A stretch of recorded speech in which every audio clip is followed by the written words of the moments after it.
Mesdames et messieurs, dans ces programmes qui fait le point sur la 9e épidémie de la maladie à virus Ebola en République démocratique du Congo, nous ne cesserons de relever que la RDC détient à ce jour une expertise valorisable en matière de lutte contre la maladie à virus Ebola. L'INRB, notre laboratoire national de santé publique, apporte une contribution appréciable dans la confirmation des diagnostics sur le terrain, dans la surveillance et la prise en charge des patients et dans l'avancée de recherche sur cette maladie.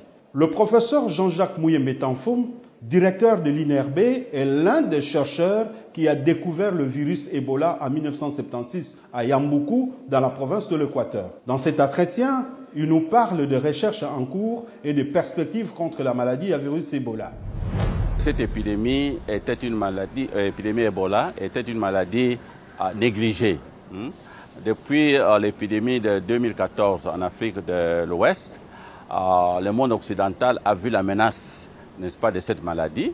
Il y a des cas qui se sont introduits donc en Europe, aux États-Unis, etc. Donc on s'est rendu compte que c'est un virus qui menace donc le monde entier. Et il faut donc s'en occuper. Maintenant, ce n'est plus une maladie négligée, c'est devenu vraiment une maladie qui intéresse les scientifiques, qui intéresse les politiciens, n'est-ce pas, du monde entier.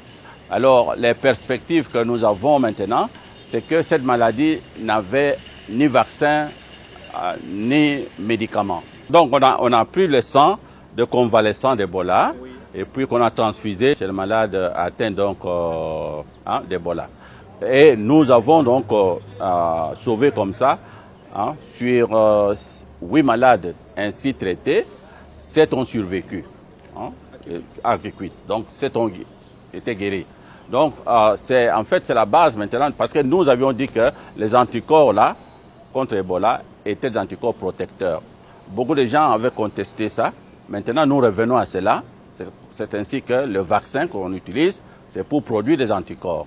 Les anticorps peuvent donc guérir un malade atteint de maladie à virus Ebola.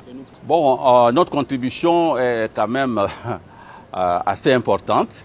En fait, nous avons travaillé avec l'Institut national des recherches aux États-Unis, qu'on appelle NIH, et à partir d'un survivant congolais, nous avons mis au point un anticorps monoclonal qu'on appelait anticorps monoclonal 114, qui, chez les singes par exemple, qui sont infectés, guérit 100% des singes.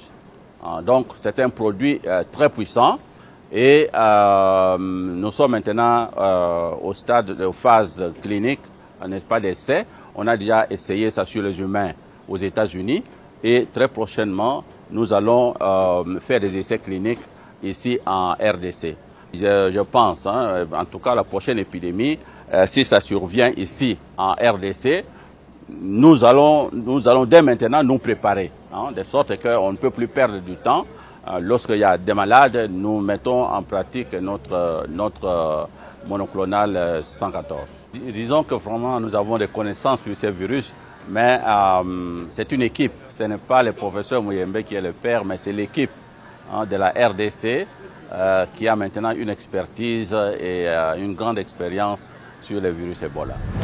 Eh bien, vous avez donc compris que les expériences du professeur Mouyembe ont inspiré les traitements qui est en cours d'expérimentation et il est donc possible d'espérer un traitement curatif dans les prochaines années grâce bien entendu à la contribution entre autres des scientifiques congolais.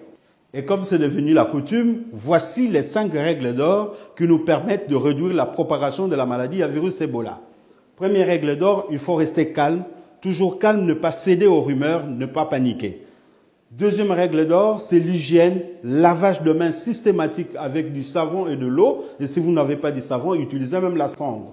Troisième règle d'or, ne jamais consommer la viande d'un gibier qu'on a trouvé mort dans la forêt sans qu'on ne sache pourquoi. Quatrième règle d'or, tout contact avec les personnes qui sont victimes de la maladie à Ebola doivent se faire avec beaucoup de précautions. Ne le touchez pas, ne touchez pas leurs effets et surtout ne touchez pas les cadavres. Et enfin, 5e règle d'or, c'est de la prudence et de la vigilance, surtout pour les professionnels de santé de première ligne qui travaillent dans les consultations et dans les urgences. Dans ce contexte de la maladie à virus Ebola, il faut beaucoup de prudence. Et pour terminer, nous vous rappelons le numéro gratuit, le 47 22 22, que vous pouvez utiliser pour poser toutes vos questions en rapport avec la maladie à virus Ebola.